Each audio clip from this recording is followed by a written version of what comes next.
Hi, this is Andrew Moore-Crispin for Gadget TV on Butterscotch.com, and today we're taking a look at the HTC 7 Surround. Now this is a phone running Windows Phone 7, and you can get this guy for $200 if you're willing to sign a 2-year contract with AT&T. Now the star of the show is a 3.8-inch multi-touch screen. It's 480 by 800, which is WVGA resolution. So let's have a quick look at the actual hardware. Now first off, the build quality on this phone is really superior. It feels really nice in the hand. And one really neat feature, it has a slide-out speaker here. And if we look at the back of the device, also has a little kickstand that we can use if we're watching movies, for example, on a plane. Although we'd probably want to use our headset in that case. On the top here, we have a speaker grill that we'll use when we're making and receiving calls. Down the bottom of the phone, we have a series of soft touch buttons. We have a back button, the Windows Start button, and a search button. At any time, in any application, we hit the Windows button to go back home. On the bottom here, we have a micro B USB charging port. Now on this side of the device, we have a volume up and down rocker.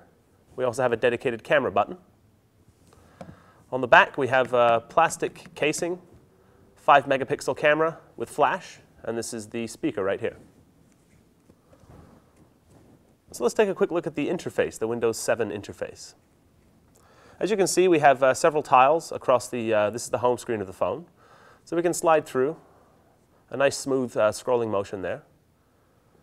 We can tap on any of these tiles to go into the application. Let's tap on Xbox Live and have a quick look at that. Now we can see the animations that come up when we're actually entering into an application. Those will be able to hide load times on slower loading applications. They do look very neat off the start, but after you've experienced them several times, they do get a little tiresome. We can see here the Xbox Live integration, which really is a key feature of this phone. So we can see my gamer tag here. If I'd been playing recently, which I haven't, we'd see recent achievements, friend requests, and all that kind of stuff. Like I said, at any time, we hit the Windows key to go back home. Now this is the phone tile. So we can see here our call history. We can bring up a dialing pad here. If we hit back, we can also go into our voicemail and our contacts here. Now you can see the color scheme is very much white text on black background. A couple reasons for that. One, it looks nice, but another larger reason is that on AMOLED and OLED screens, black doesn't require any lighting for the pixel, so it actually does save a lot of battery if you're using an AMOLED screen.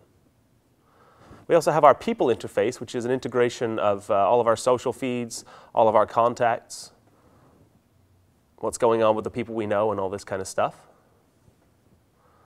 Go back home here.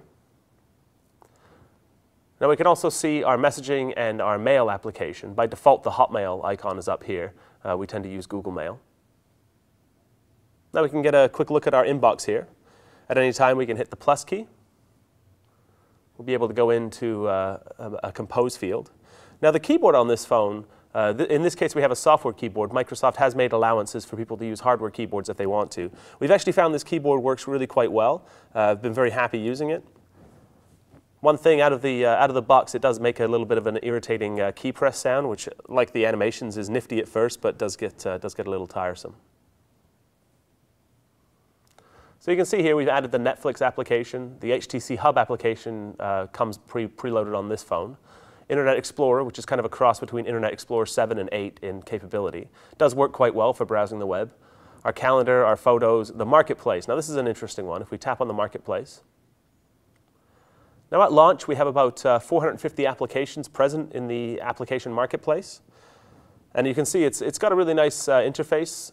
Allows us to go in here, we can browse by category. We can see, on the previous screen we were seeing featured. We can see top downloads. Anything that's new, and you'll want to keep an eye on this because more applications will be coming into the market, as well as featured applications.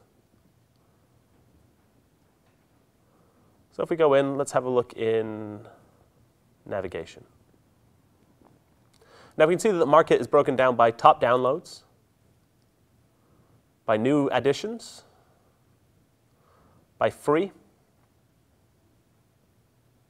and something that will get built out as new applications continue to get added to the marketplace is categories. Most of the app categories aren't broken down into subcategories. But like I say, that'll be handy for navigation when the Windows 7 marketplace does actually get fleshed out a bit more. So here we can say a few applications that we've added. We actually chose to pin the settings tile to our start menu. The Maps application, which is pre-bundled, but we decided again to pin it to our start menu. We have a Twitter feed that we added, YouTube, and as we see at the top here, our Netflix. We can also go into a full applications view here. We can see everything that's installed on the phone. It doesn't seem to break down our application list into any kind of manageable subcategories. So basically, if it's not on our start menu here, we'll find it in the applications list, but it can be a little hard to navigate through, just given the sheer number of apps that are in here, especially as we continue to add applications from the marketplace. Now, any of these apps we can actually choose to pin to our start menu, which is the home menu that we see right here. To do that, we'll just touch and hold. Now, this is what Microsoft is calling a long press, and it's a pretty common theme throughout the entire operating system. So anytime we need to enter settings, many of the applications don't have a specific settings button, so instead we'll have to, like I say, touch and hold in order to enter into the settings. Have a quick look at the Notes application. Mostly we're getting a bit of an idea of how the interface works here. Now, to add a new note, we'll just tap on the little bundle of Post-it notes that we have down here. We can type in our note here, hit enter, save it here, and now it'll be pasted onto our note board. So kind of nifty, but not really the most practical application for keeping track of your actual notes. Like I say, keep an eye on the marketplace. More stuff will be coming in that'll answer some of the little foibles that you'll find with a phone like this as it's just coming out of the gate. One last thing, and a pretty all-important thing, the Zune music and video. So here we get a view on all of our music, and anyone who's used a Zune HD before will be instantly familiar with the interface. So we can see new music, anything exciting that's coming up. If we tap on music here. So you have to obviously connect to your PC to sync your music libraries. No iTunes syncing as yet, so basically this is really for PC users.